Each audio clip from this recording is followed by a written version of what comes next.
The champagne glass slipped from Wade's trembling fingers, shattering against Harold's mahogany desk, as Marcus Reed, our family attorney for 30 years, cleared his throat and repeated the words that drained every drop of color from my son's face. "Did you even read Clause 7, Wade?" But let me back up.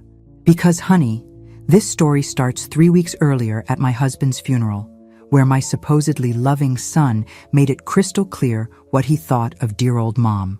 Where are you watching from today? Drop your location in the comments below and hit that like and subscribe button.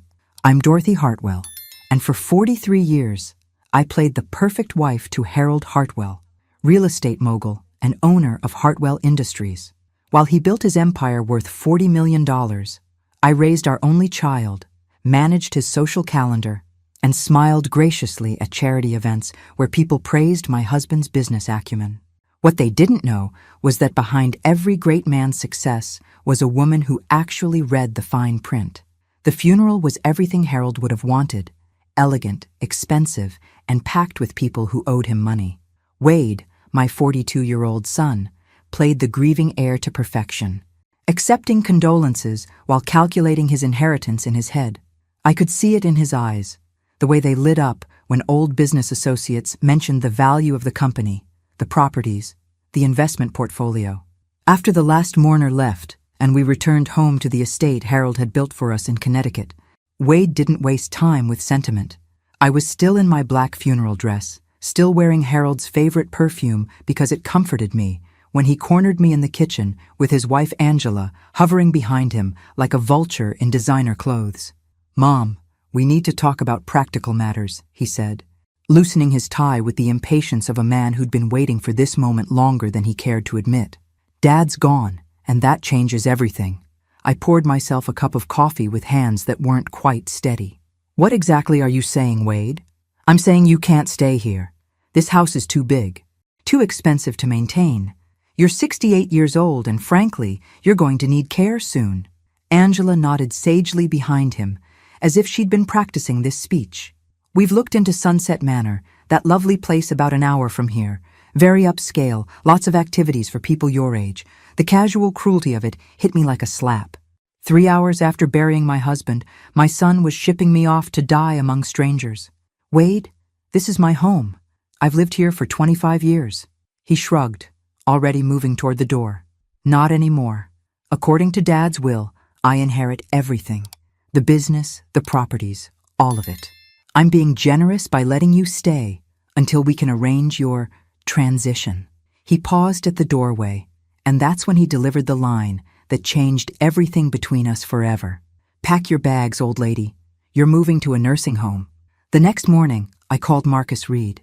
Marcus had been Harold's attorney since before Wade was born, but more than that, he'd been Harold's friend. When I called him the morning after Wade's charming performance, there was something in Marcus's voice that made me wonder if he'd been expecting my call. "Dorothy, my dear, how are you holding up?" His voice was warm, but I detected an undercurrent of something else. Anticipation, maybe? "I've been better, Marcus. Wade seems to think I'm heading to a nursing home next week. Something about inheriting everything?" There was a long pause on the other end of the line. "Dorothy, when was the last time you actually read Harold's will?" The question caught me off guard. Well, Harold always handled our legal affairs. I signed what he told me to sign, trusted what he told me to trust. Why? Because I think it's time you came in for a visit. Are you free this afternoon? Marcus's office hadn't changed in 20 years. All dark wood and leather-bound law books that probably cost more than most people's cars. But Marcus himself looked older, frailer, like he was carrying a secret that had been weighing on him for far too long. "Dorothy, I need to ask you something, and I want you to be completely honest with me." He settled behind his massive desk, Harold's will spread out before him like a battle plan. "Did Harold ever mention a woman named Catherine Morrison to you?" The name hit me like a physical blow. Catherine Morrison. Harold's secretary for 15 years, the one with the perfect figure and the way of looking at my husband that made my skin crawl.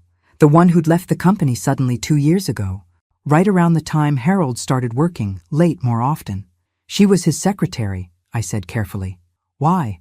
Marcus's expression grew grim.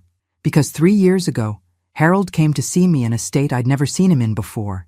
He was panicked, Dorothy. Terrified, Catherine Morrison was threatening to go public with some information that would have destroyed him. The coffee I'd been sipping turned bitter in my mouth. What kind of information? The kind that could have landed him in federal prison for tax evasion and fraud. She had documents, Dorothy. Proof that Harold had been skimming money from his company, hiding assets, avoiding taxes on a massive scale. She wanted $5 million to keep quiet. I set down my cup with trembling hands. My husband, the man I'd trusted with every aspect of our life, had been a criminal. What did he do? He paid her. But more than that, he realized he needed to protect you from the fallout if his crimes ever came to light. That's when he asked me to draft a very special addition to his will. Marcus leaned forward, his eyes intense. Clause 7, Dorothy. Did Wade mention Clause 7? My heart was racing now. He said he inherited everything.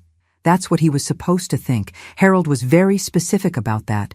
Marcus turned the will around so I could see it, pointing to a section I'd never noticed before.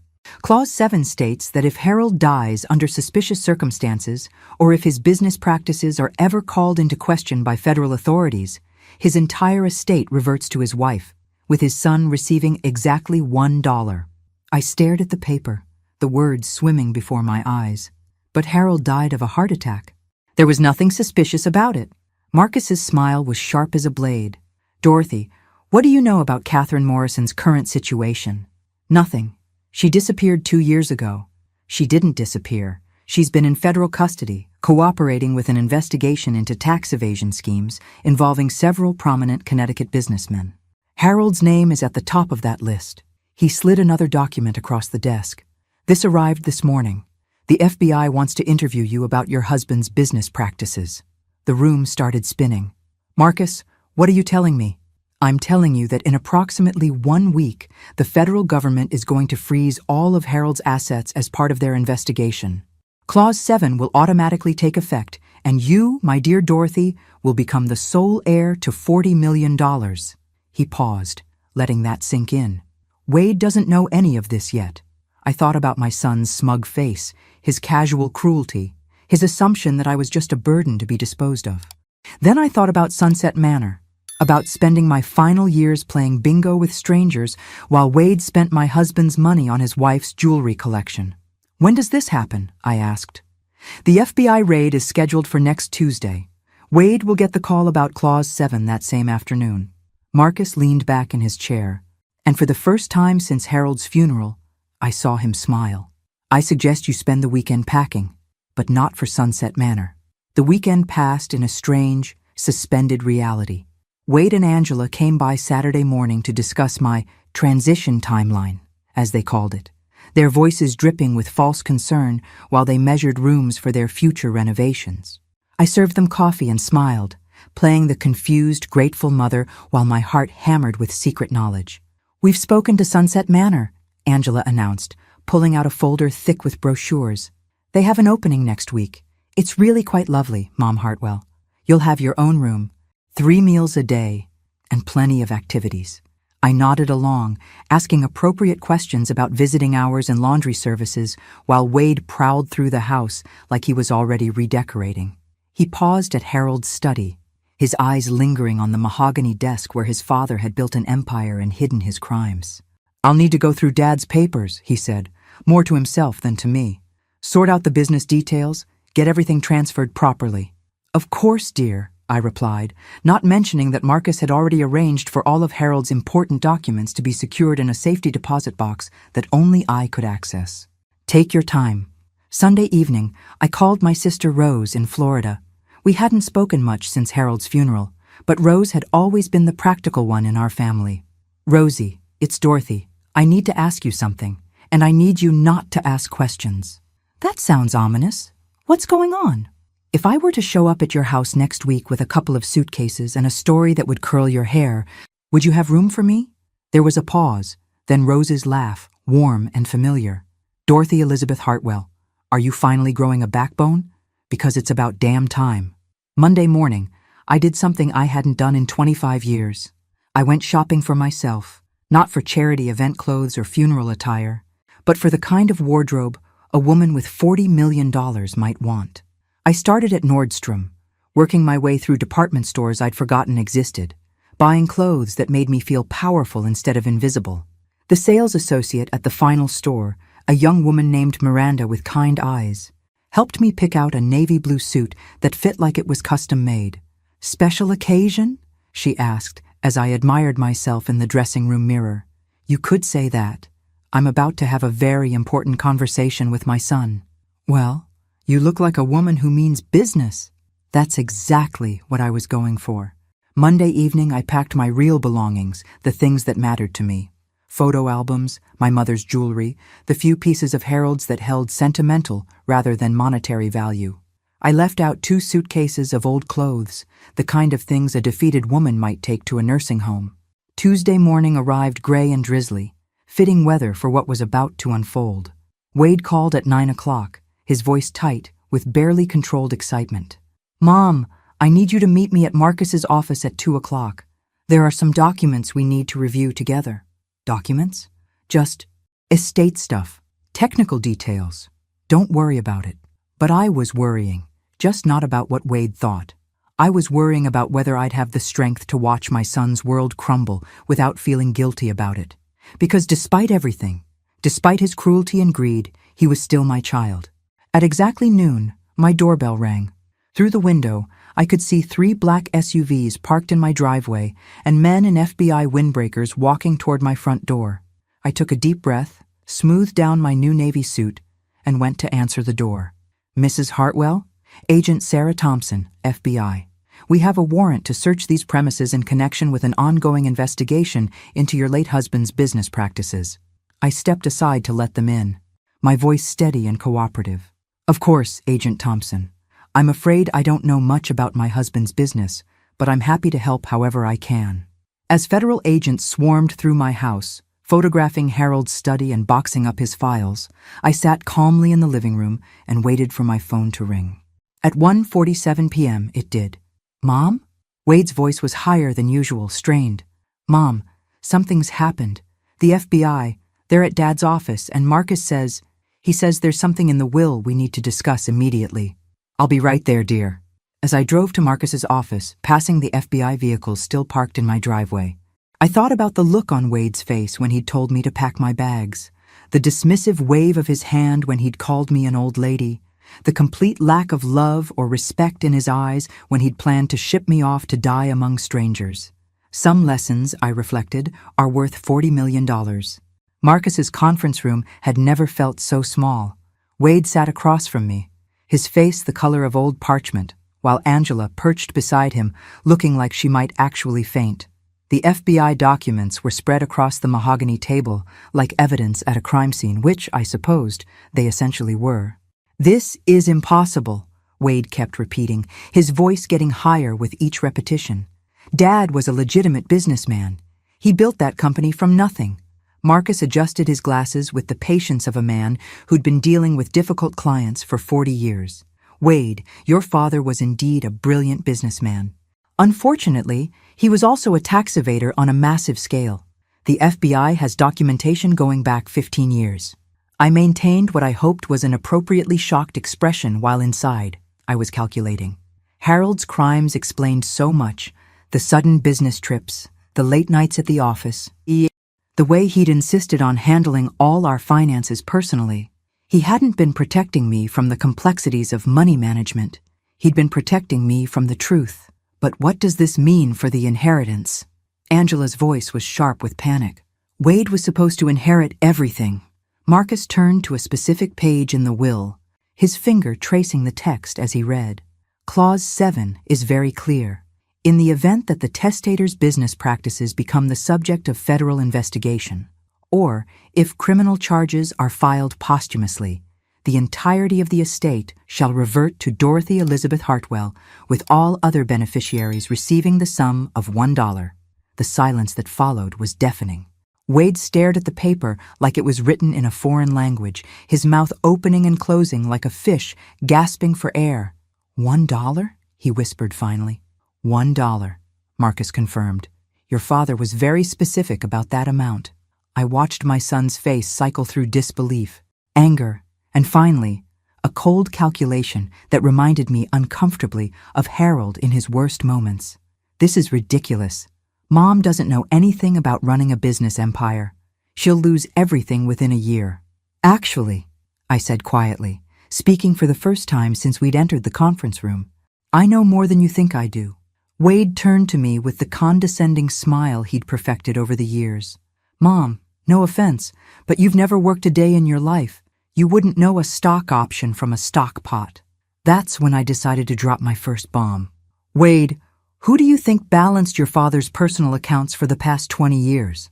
Who do you think kept track of his investments, his property taxes, his charitable donations? I reached into my purse and pulled out a folder I'd been carrying since my meeting with Marcus. Who do you think noticed the discrepancies in his business filings that he claimed were accounting errors? The folder contained photocopies of documents I'd found in Harold's home office over the years, papers that had always made me uncomfortable, but that I'd filed away without questioning. Bank statements with odd deposits, transfer records to offshore accounts, expense reports that didn't add up. I'd kept everything, organized by date, because that's the kind of woman I was. I may have played the dutiful wife, but I wasn't blind, I continued, spreading the papers across the table. I've known about Catherine Morrison for 3 years. I've known about the missing money for even longer. I just didn't know what to do about it. Marcus was nodding approvingly. Dorothy, you've been sitting on evidence that the FBI would find very useful. Wade's face was rapidly shifting from pale to an alarming shade of red. You knew? You knew Dad was stealing, and you didn't say anything? What was I supposed to say, Wade? That your beloved father, the man you worshipped, was a criminal? That everything we owned was built on lies? I kept my voice level, but inside I was trembling with a lifetime of suppressed anger. I tried to talk to him about it once. He told me I didn't understand business, that I should stick to planning dinner parties and leave the important decisions to him. So you just let him keep doing it? I did what I thought was best for our family. I stayed quiet, and I documented everything, just in case. I looked directly at my son, this man who'd called me a burden just a week ago. It turns out just in case is now. Angela finally found her voice. But what about us? What about our future? We have plans, Wade. We were going to expand the business, buy the house in the Hamptons. I felt something cold and sharp settle in my chest. Their future, their plans, as if I was already dead and buried.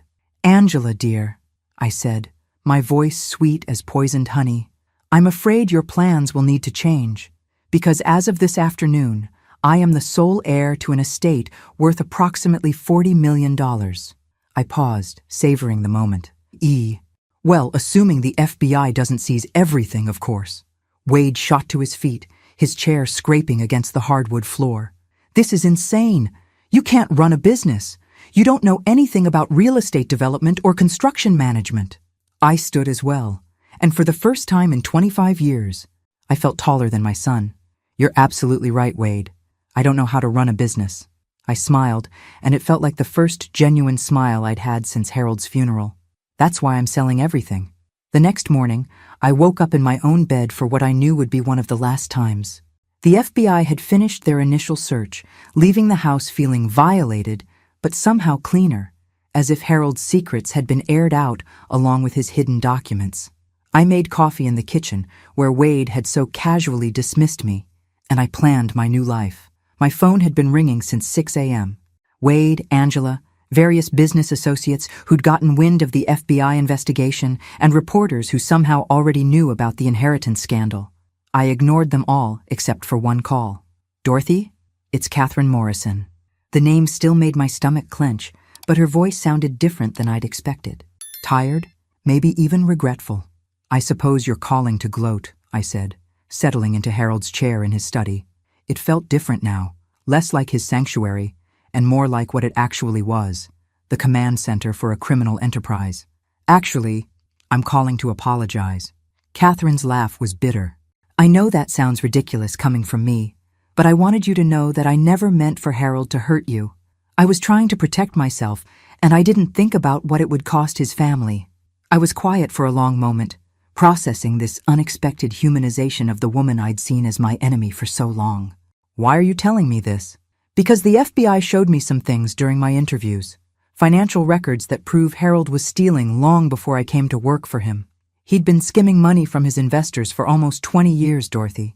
I was just the last person to figure it out. 20 years. Wade would have been 22 when Harold's crimes began, fresh out of college and eager to join the family business. Did he know? I asked. Did my son know what his father was doing? The pause on the other end of the line was answer enough. I'm sorry, Dorothy. I really am. After I hung up, I sat in Harold's chair for a long time, staring at the empty filing cabinets the FBI had cleaned out. My husband had been a thief. My son had known about it. And I, the supposedly naive wife, had been the only one actually trying to maintain some semblance of honesty in our family. The irony was almost funny. By noon, I'd made a series of phone calls that would change everything. First, to a real estate agent I'd known from charity work, a sharp woman named Patricia who specialized in high-end properties. Second, to an investment firm in New York that Harold had always dismissed as too conservative. Third, to my sister Rose in Florida. Rosie, remember when you said I should grow a backbone? Well, I think I'm about to prove that I have one made of steel. I can't wait to hear this story in person. When are you coming? Next week. I'm driving down with everything I own, which apparently is quite a lot more than I thought. Wade arrived at 2 o'clock, looking like he hadn't slept. Angela wasn't with him, which told me everything I needed to know about how their marriage was handling this particular crisis. Mom, we need to talk. He followed me into the living room, his eyes darting around the house like he was seeing it for the first time. I've been thinking about what you said yesterday. About selling everything? I've been thinking about it too. In fact, I've already started the process. The color drained from his face. What do you mean, started the process? I mean I've listed the house, contacted buyers for the business assets, and arranged to liquidate most of Harold's investment portfolio. I settled into my favorite chair, the one Harold had always said was too expensive for the living room. It turns out that when you're the sole heir to $40 million, people return your phone calls very quickly. Wade sank onto the sofa, his head in his hands. Mom, you don't understand. The business, it's not just money. It's Dad's legacy. It's everything he worked for. It's everything he stole for, I corrected gently. Wade, your father was a criminal. His legacy is fraud and tax evasion. I'm not preserving that for anyone. But what about me? What about my future? For a moment, I saw him as he'd been at 5 years old, crying because another child had taken his toy truck. The impulse to comfort him, to fix his problems, was as strong as it had ever been. But then I remembered his words from the week before, the casual cruelty in his voice when he'd called me an old lady and told me to pack my bags. Wade, last week you made it very clear that I have no place in your future. You were ready to ship me off to a nursing home without a second thought, to sell this house and spend Harold's money on your wife's designer clothes and vacation homes. I kept my voice steady, but I could feel decades of suppressed hurt rising to the surface. Now that the situation has changed, you want to talk about your future? That was different. I thought Dad had left everything to me. I thought it was what he wanted. And what did you think I wanted? Did you think I wanted to spend my remaining years playing bingo with strangers while you lived in my house and spent my husband's money? Wade was quiet for a long time, staring at his hands. When he finally looked up, there was something in his eyes I hadn't seen since he was a child. Shame. I'm sorry, Mom. I was selfish, and I was cruel, and I've been taking you for granted for years. His voice cracked slightly. But please, don't punish me for Dad's crimes. Don't destroy everything because you're angry at me. I studied my son's face, looking for sincerity beneath the desperation. Wade, I'm not destroying anything. I'm cleaning house. There's a difference. What does that mean? It means I'm getting rid of everything Harold built on lies and starting fresh with what's left. I leaned forward, and for the first time in our conversation, I smiled. And if you're very lucky, and if you can prove to me that you're the man I raised you to be instead of the man your father taught you to become, you might have a place in that fresh start. For the first time since the reading of the will, I saw hope flicker in Wade's eyes. What would I have to do? First, you're going to help me sell everything, and you're going to be honest with every buyer about exactly what they're purchasing.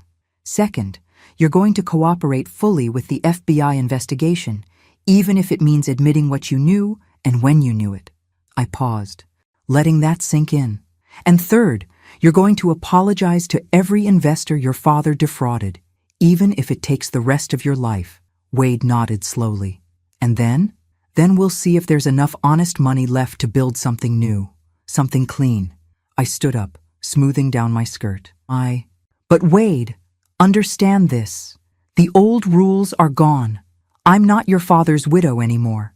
I'm not the woman who stays quiet and writes checks and pretends not to notice when her family lies to her.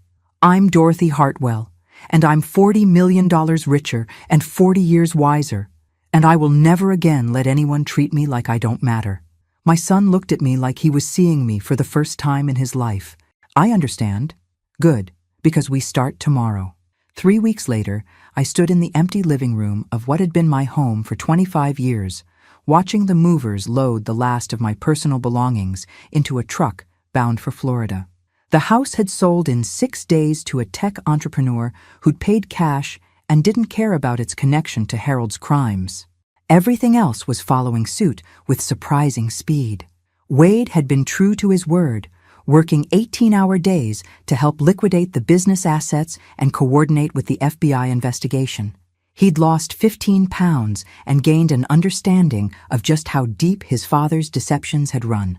Every day brought new revelations: offshore accounts Harold had hidden, investors he'd cheated, employees whose pension funds he'd raided. The Cayman Islands account alone had $3 million in it, Wade told me over coffee that morning, his voice hollow with exhaustion. Money he skimmed from the pension fund. These people trusted him with their retirement, Mom. Some of them worked for him for 30 years. I'd watched my son wrestle with the magnitude of his father's betrayal, and for the first time in years, I was proud of him.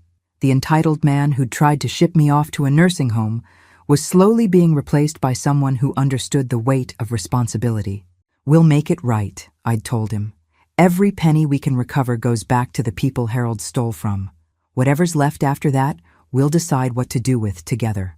The FBI investigation had uncovered $18 million in hidden assets, money that legally belonged to me under Clause 7, but morally belonged to Harold's victims. I'd made the decision to return all of it, a choice that had surprised Agent Thompson and shocked Wade. Mrs. Hartwell, you're under no legal obligation to return these funds, the agent had explained. Your husband hid this money specifically to keep it from his creditors and the IRS. Agent Thompson, my husband was a thief. I don't want money he stole, even if I can legally keep it. I'd signed the papers transferring the hidden accounts back to the FBI for distribution to Harold's victims. Some things are more important than money. Wade had watched me sign away $18 million without a word of protest, and I'd seen something shift in his face. Respect, maybe, or possibly just a belated understanding of who his mother actually was. Now, as I locked the front door of our Connecticut house for the final time, Wade stood beside me with a single suitcase of his own. "Are you sure about this?" he asked. Aunt Rose barely knows me. What if she doesn't want both of us showing up?" I smiled, thinking of my sister's reaction when I'd called to warn her about Wade joining me. Rosie said, and I quote, "It's about time that boy learned what his mother is made of. Bring him down here, and I'll help you turn him into a decent human being." The drive to Florida took 2 days, and somewhere around Georgia, Wade and I had the first honest conversation we'd had in 20 years. He told me about the pressure Harold had put on him to join the business, the way his father had gradually introduced him to the illegal aspects of their operations, the guilt and fear he'd lived with for years. "I knew it was wrong, Mom. I knew Dad was stealing, but he made it seem like everyone did it, like it was just how business worked, and by the time I understood how bad it really was, I was so deep in it that I couldn't see a way out." I told him about the loneliness of my marriage, the way Harold had gradually isolated me from decision-making, the years I'd spent feeling invisible in my own life. I stayed because I thought that's what good wives did. I kept quiet because I thought it was protecting our family. I was wrong. When we pulled into Rose's driveway in Sarasota, my sister was waiting on the porch with a pitcher of sweet tea and a knowing smile.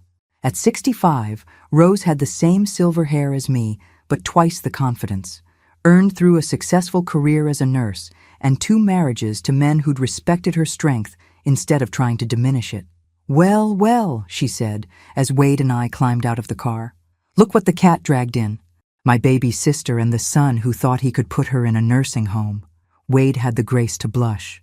"Aunt Rose, I owe you and Mom a lot of apologies." "Yes, you do. But apologies are just words, boy. What matters is what you do going forward."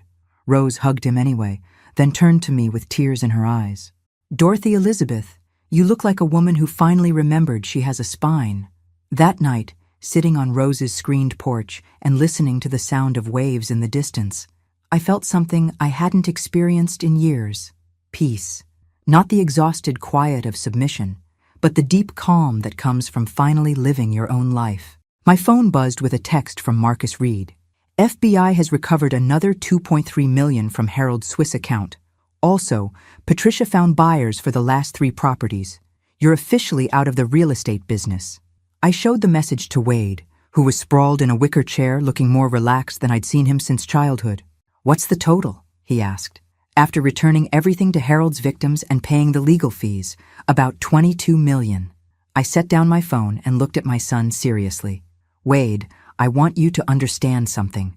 That money isn't mine, and it's not yours. It's our chance to build something honest, something we can be proud of." "What did you have in mind?" I'd been thinking about this for weeks, ever since Agent Thompson had shown me the list of Harold's victims. Retirees who'd lost their life savings, small business owners who'd been cheated out of contracts, employees whose pension funds had been raided, people whose lives had been destroyed by my husband's greed. "I want to start a foundation," I said. "Something that helps people rebuild after they've been victims of financial fraud. Legal assistance, counseling, emergency funds to help them get back on their feet." Wade was quiet for a moment, then nodded slowly. "Dad would hate it." "Yes, he would. That's how I know it's the right thing to do." Rose raised her glass of sweet tea in a toast. "To Dorothy Elizabeth Hartwell, who finally stopped letting dead men make her decisions." As we sat there in the Florida warmth, I thought about the woman I'd been a month ago, confused and grieving and ready to accept whatever scraps of dignity my family was willing to throw me. That woman felt like a stranger now, someone I might pity, but could no longer understand. The new Dorothy Hartwell had $22 million, a son who was learning to respect her, and a sister who'd always believed she was stronger than she knew. More importantly, she had a purpose that had nothing to do with charity galas or dutiful widowhood. Tomorrow, I would start building something new, something clean, something that would help people instead of stealing from them. Harold would have called it a waste of money, which was exactly why I knew it was going to be perfect. 6 months later, I stood in the conference room of what used to be Harold's downtown office building, now renamed the Hartwell Foundation for Financial Recovery, watching as our first group of clients received checks that would help them rebuild their lives. Margaret Santos, a 73-year-old woman who'd lost her retirement savings to Harold's pension fund scheme, cried as she thanked me for the 4th time. "Mrs. Hartwell, I can't believe this is real." When that FBI agent called to tell me about the foundation, I thought it was another scam.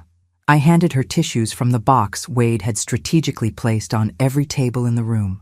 In 6 months, my son had transformed from a reluctant participant to the foundation's most dedicated advocate, throwing himself into the work of repairing his father's damage with the passion of a man seeking redemption. "Margaret, this is just the beginning," I told her. "We've also arranged for you to meet with our legal team about pursuing additional compensation through the Federal Victims Fund." The transformation in Wade had been remarkable to watch. The entitled businessman who'd tried to ship me off to a nursing home had evolved into someone I actually enjoyed being around. He'd cut his hair shorter, traded his expensive suits for clothes that didn't scream money, and developed a work ethic that would have impressed even Harold. More importantly, he'd learned to listen. "Mom, we need to talk about the Davidson case," he said later that afternoon, as we reviewed files in what used to be Harold's private office. I'd redecorated completely, replacing Harold's intimidating mahogany furniture with comfortable chairs and walls covered in letters from people we'd helped. "What about it? James Davidson lost his house because Dad defaulted on a construction loan, right? But I've been going through the paperwork, and I think Dad actually completed that project and just never told Davidson. If I'm right, the house should have been paid for years ago." I looked up from the grant application I was reviewing. 6 months ago, Wade wouldn't have noticed if one of Harold's victims was sleeping in a cardboard box. Now he was staying up nights reviewing old contracts, looking for ways to right his father's wrongs. How much detective work did this take? Wade grinned, and I saw traces of the little boy he'd been before Harold had molded him into a miniature version of himself. About 12 hours and 3 pots of coffee. But I found the completion certificate buried in Dad's files. Davidson's house was finished in 2018, but Dad kept the paperwork and foreclosed on him anyway. So Harold stole a man's house even though it was already paid for. Pretty much, but here's the good news. Davidson's still alive, still renting a 1-bedroom apartment across town, and the current owners of his house are willing to sell it back to him for what they paid at the foreclosure auction. I felt that familiar mixture of rage and satisfaction that came with every new revelation about Harold's crimes. Rage at the scope of his cruelty, satisfaction at our ability to fix it. Set up the meeting, and Wade? Yeah? Your father would be ashamed of you right now.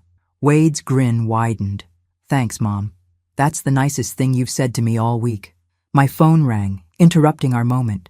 Angela's name appeared on the screen. The first time she'd called since the divorce papers had been finalized 3 months earlier. Dorothy? It's Angela. I was wondering if we could talk.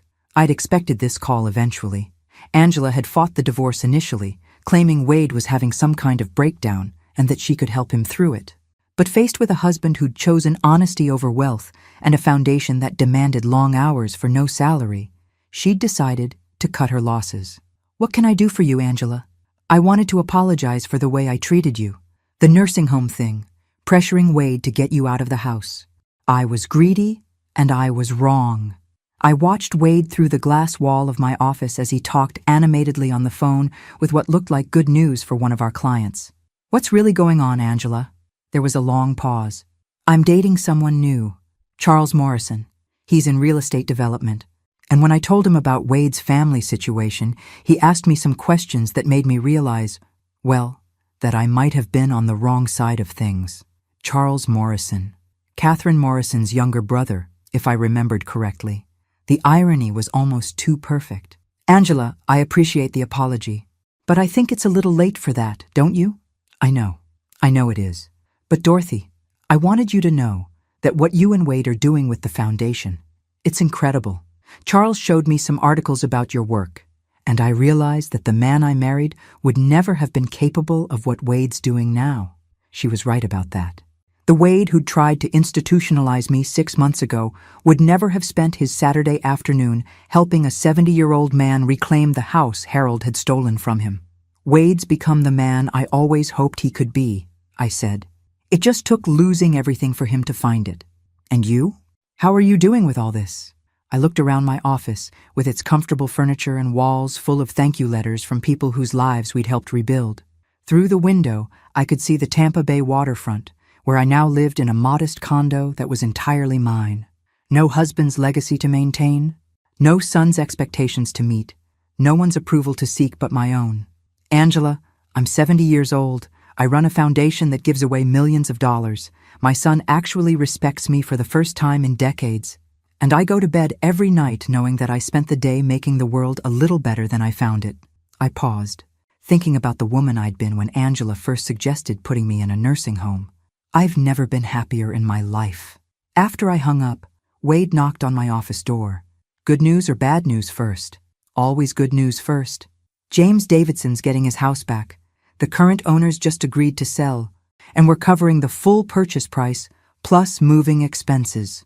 Wade's face was practically glowing with satisfaction. He cried on the phone, Mom. A 70-year-old man cried because he gets to go home. And the bad news? Channel 8 wants to do a feature story on the foundation. They're calling it The Widow's Revenge, how one woman turned her husband's crimes into justice. Wade rolled his eyes. I told them you don't do interviews, but they're pretty persistent. I thought about that for a moment. 6 months ago, the idea of public attention would have terrified me, but the woman who'd been afraid of Harold's disapproval was gone, replaced by someone who understood that her story might inspire other people to find their own strength. Set it up, I said. But I want James Davidson there to tell his story. This isn't about my revenge. It's about his recovery. Wade nodded, then hesitated at the door. Mom, I know I've said this before, but I want to say it again. I'm sorry for the way I treated you after Dad died. I'm sorry it took all this to make me realize what kind of woman raised me. Wade, you don't need to keep apologizing. You've spent 6 months proving that you're sorry through your actions. I know, but I want to make sure you know that even if we'd never found Clause 7, even if the FBI had never investigated Dad, even if everything had gone the way I planned it, he paused, searching for the right words. I would have spent the rest of my life regretting how I treated you that week. I stood up and hugged my son, this man who'd finally learned to value character over cash. The good news is, we'll never have to find out. As Wade left to call the television station, I turned back to my window overlooking the bay. Somewhere out there, Harold's other victims were slowly rebuilding their lives, using money that had once been hidden in offshore accounts to pay for groceries and medical bills, and dreams they'd thought were lost forever. Harold had spent 20 years stealing from people who trusted him. With any luck, I'd spend the next 20 years giving it all back. The old Dorothy would have called that justice. The new Dorothy called it a pretty good start. The Channel 8 interview aired on a Tuesday evening in February, exactly 1 year after Harold's funeral. I watched it from Rose's living room, surrounded by the family I'd chosen instead of the one I'd been born into. Wade sat on the floor next to James Davidson, who'd driven down from Tampa specifically to watch himself on television for the first time in his 72 years. "Mrs. Hartwell," the reporter had asked during filming, "how does it feel to know that your husband stole millions from hardworking people?" I'd looked directly into the camera when I answered, thinking about all the wives who might be watching, women who suspected their husbands were hiding things but didn't know what to do about it. It feels like a betrayal of everything I thought I knew about my life, but it also feels like an opportunity to prove that you don't have to be defined by someone else's crimes, even when that someone is your husband. The interview had sparked something I wasn't prepared for.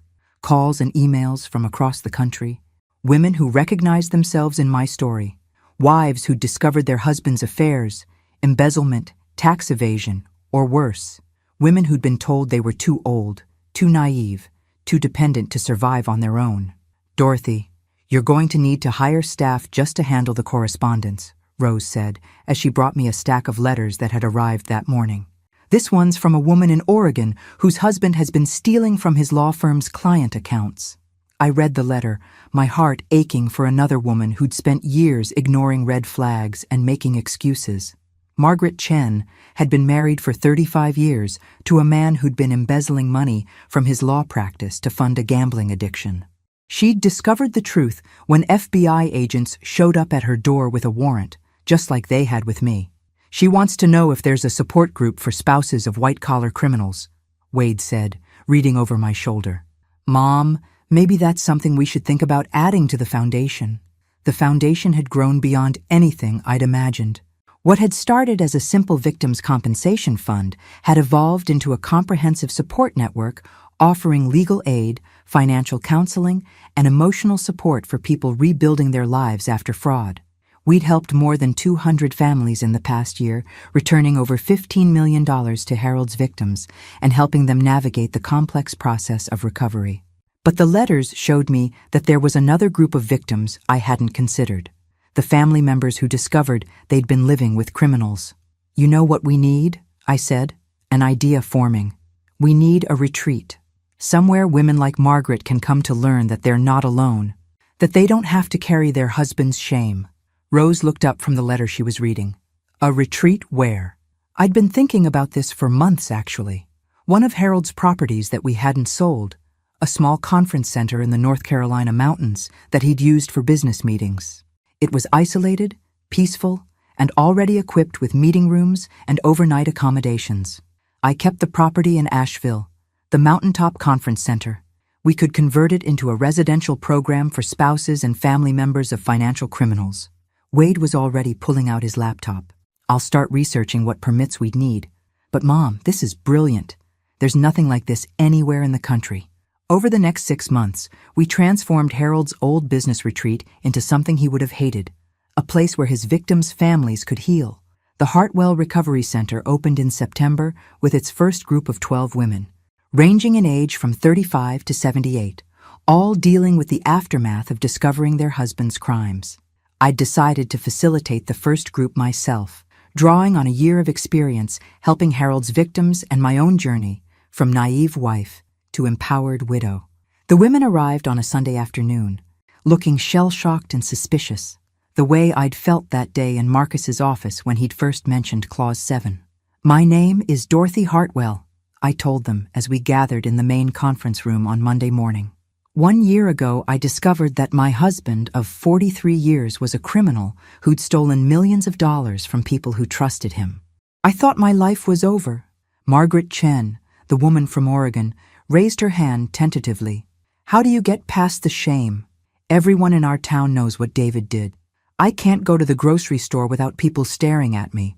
"The shame isn't yours to carry," I said, remembering the words Rose had said to me during my first week in Florida. "You didn't commit the crimes. You didn't choose to steal from anyone. You were a victim too. And victims don't owe their abusers' crimes to anyone." Over the course of the week, I watched these women transform the way Wade had transformed, the way I had transformed. They shared their stories, their anger, their fear of an uncertain future. They learned about their legal rights, their financial options, their emotional boundaries. On Friday afternoon, as we sat in a circle for our final group session, Margaret spoke up again. "Dorothy, I want to ask you something, and I hope you'll be honest with me." "Of course. Do you ever miss him?" "Your husband, I mean. Even knowing what he did, do you ever miss the life you had before you found out?" I thought about that carefully. Did I miss Harold? The man who'd built his fortune on other people's misery, who'd hidden his crimes from me for 20 years, who'd raised our son to be entitled and cruel. "I miss the person I thought he was," I said finally. "I miss the security of believing I was married to a good man, but I don't miss the woman I was when I lived that lie. The woman who stayed quiet when she should have spoken up, who accepted disrespect because she was afraid of conflict, who let other people make all her important decisions." I looked around the circle at these brave women who'd traveled hundreds of miles to heal. That woman was comfortable, but she wasn't free. Margaret nodded, tears in her eyes. "I think I understand. The truth is hard," I continued. "Learning that your life has been built on lies is devastating, but it's also liberating, because once you know the truth, you can decide what to do with it. You can choose to be a victim forever, or you can choose to build something better with what's left." After the women left on Saturday morning, promising to stay in touch and return for our quarterly reunion weekends, I walked the grounds of the conference center alone. The autumn leaves were spectacular in the North Carolina mountains, and the air was crisp and clean in a way that made me feel grateful to be alive. My phone rang as I was sitting on a bench overlooking the valley below. Wade's name appeared on the screen. "Mom, I just got off the phone with Agent Thompson. They arrested another one of Dad's associates, Richard Brennan. Apparently, he's been running the same kind of pension fund scam Dad was using, but on a smaller scale." Richard Brennan. I remembered him from Harold's funeral, a slick man in an expensive suit who'd offered his condolences while his eyes calculated the business opportunities my husband's death might create. "How many victims this time?" "About 50. But here's the thing, Mom. Agent Thompson says Brennan's been telling his victims that his schemes are legitimate because Harold Hartwell did the same thing for years and never got caught." The irony was bitter, but not surprising. Harold's crimes were still generating new victims, his methods being copied by other greedy men who thought they were smarter than the FBI. "What can we do to help?"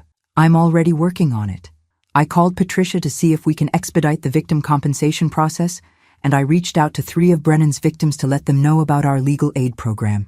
Wade paused. "But Mom, this is going to keep happening. As long as there are men like Dad who think they can steal without consequences, there are going to be new victims who need our help. Then we'd better make sure we're ready for them."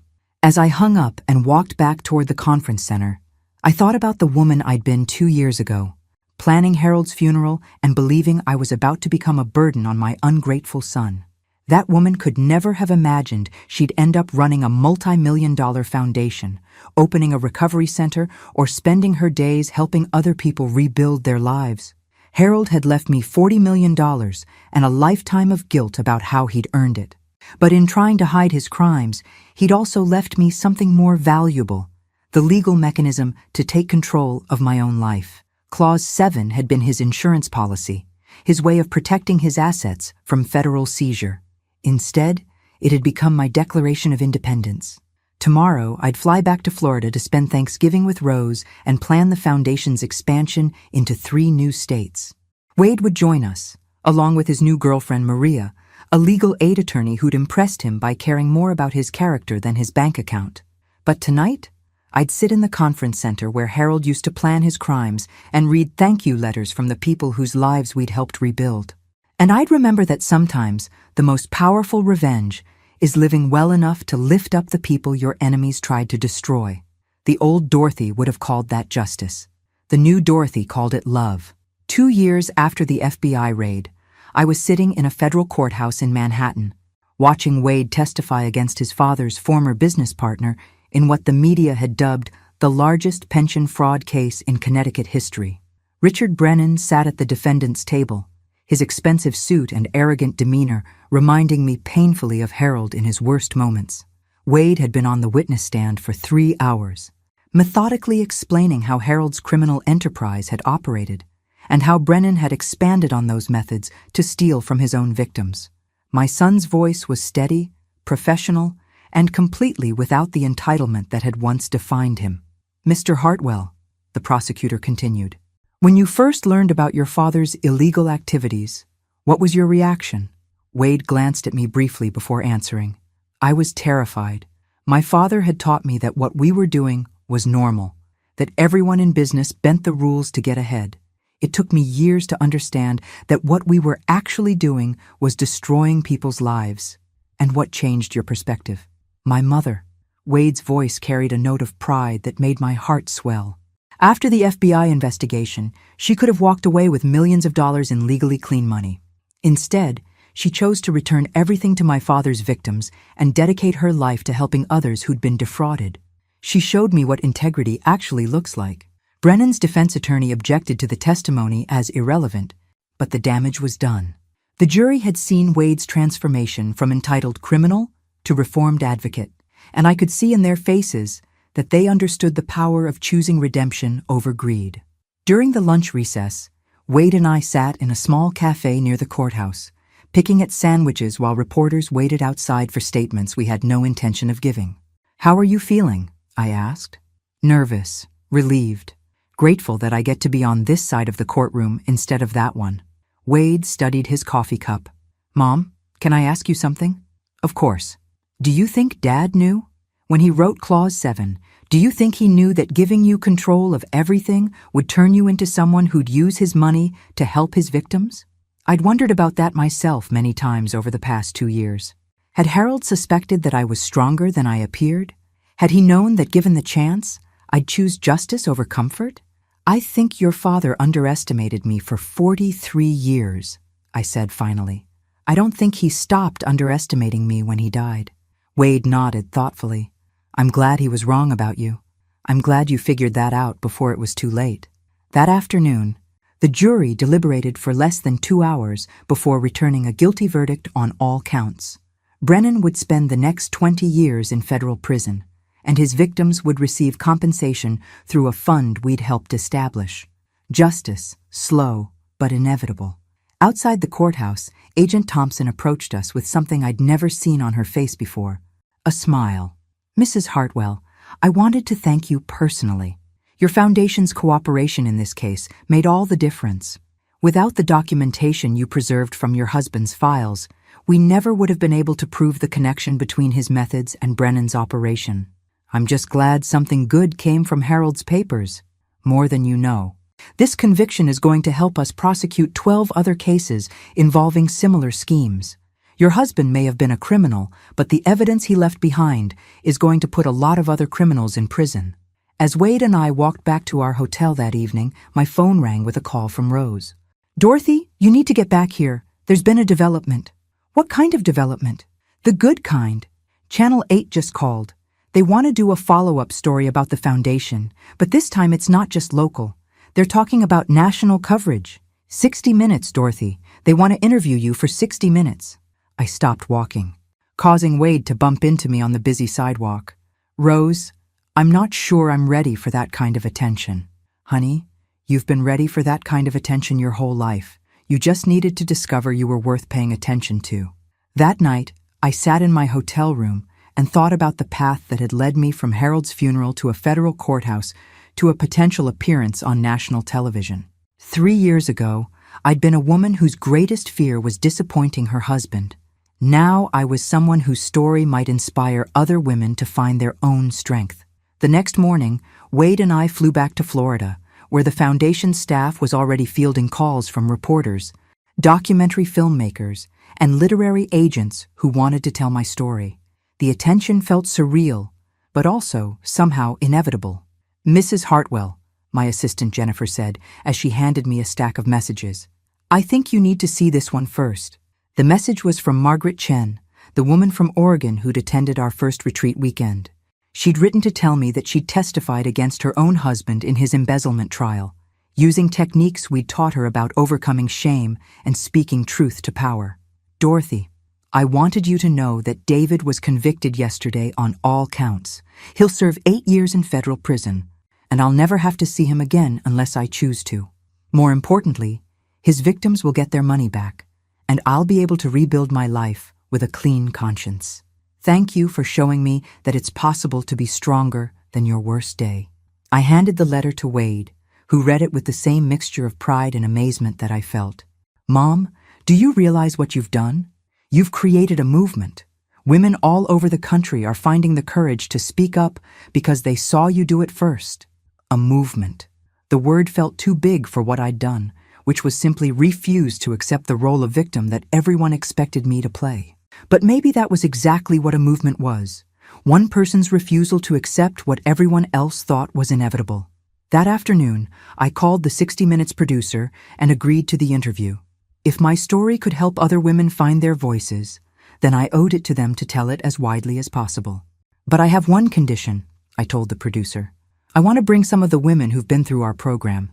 This isn't just my story, it's theirs too."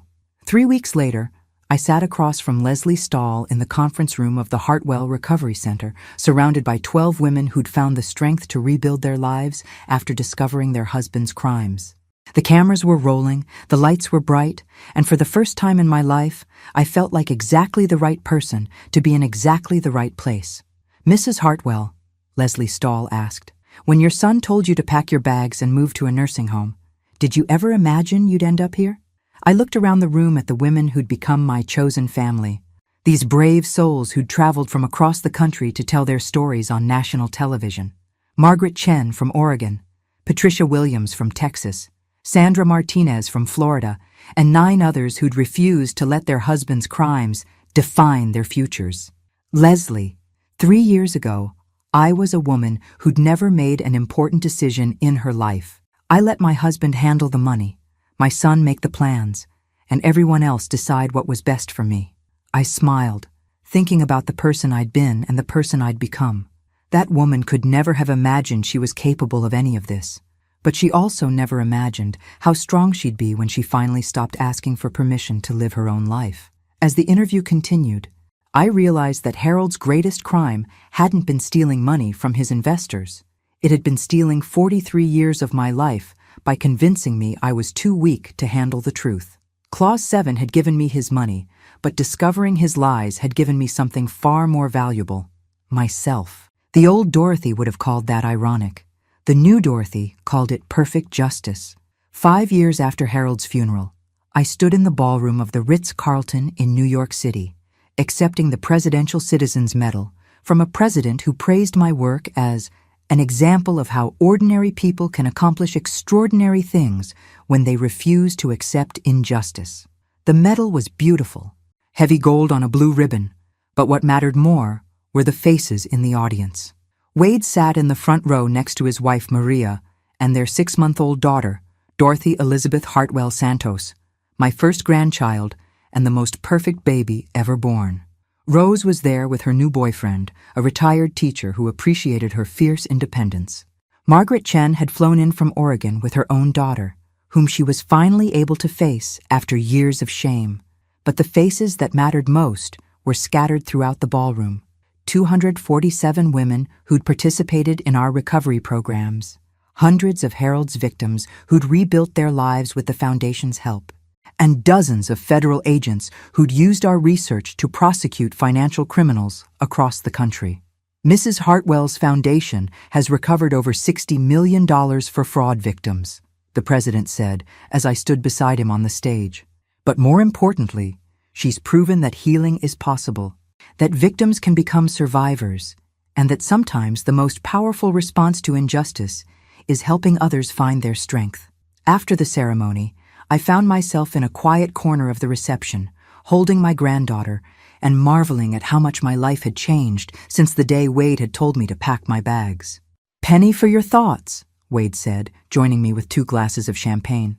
"I was thinking about your father," I admitted, wondering what he'd make of all this. Wade considered that for a moment. "I think he'd be furious that his money is being used to help the people he stole from, but I also think he'd be shocked that you turned out to be the strongest person in our family." "I was always strong." "Wade, I just never had the chance to prove it, or the permission." That was exactly right. For 43 years, I'd waited for permission to have opinions, to make decisions, to live my own life. Harold's death and Wade's cruelty had finally forced me to stop waiting. My phone buzzed with a text from Jennifer back at the foundation office. "Mrs. H, you need to see this. Channel 8 just broke a story about a pension fraud scheme in Alabama. 89 victims. They're using the Hartwell method again." I showed the message to Wade, who shook his head in disgust. "Some people never learn." "No, but we do." I handed baby Dorothy back to her father and pulled out my phone to call Agent Thompson. "And we've gotten very good at teaching consequences."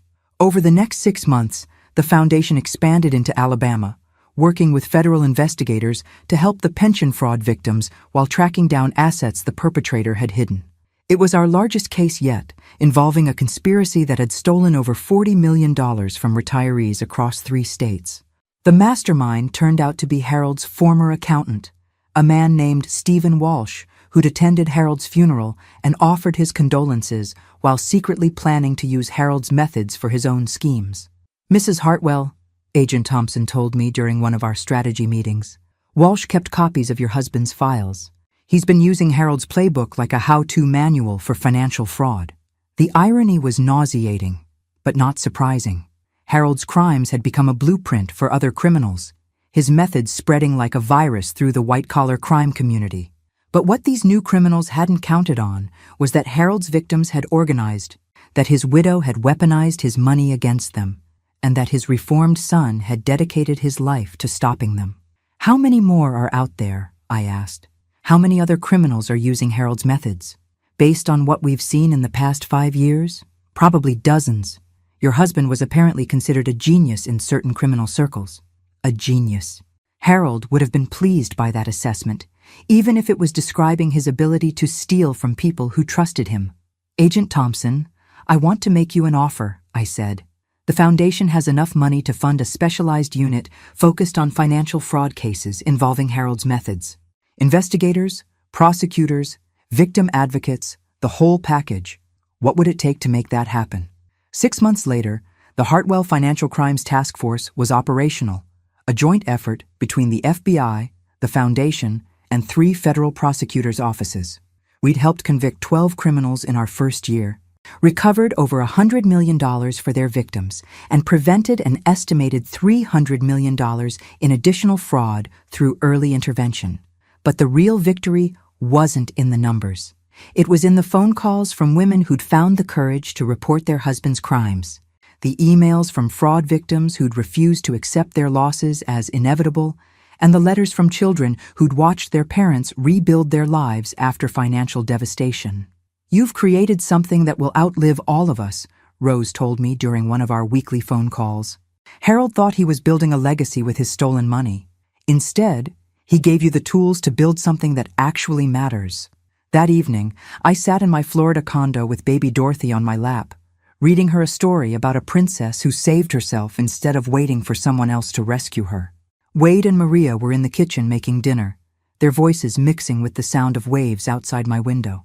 At 73, I was healthier, happier, and more purposeful than I'd been at any point in my first 70 years.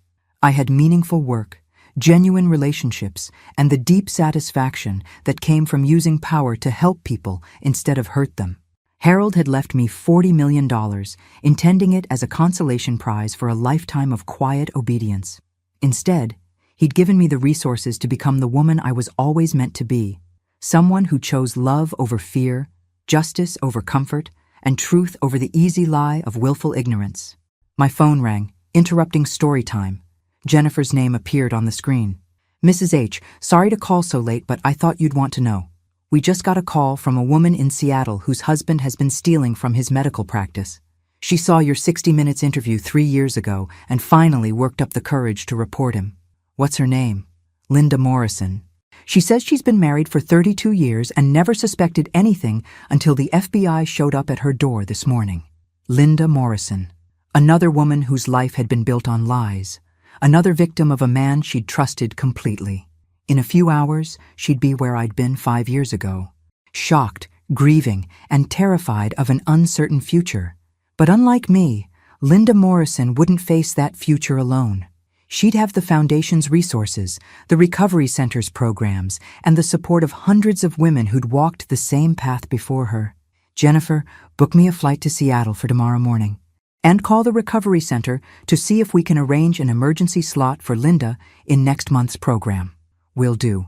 Mrs. H, you should know that Linda specifically asked to speak with you. She said she needs to talk to someone who understands what it's like to discover that your entire life has been a lie."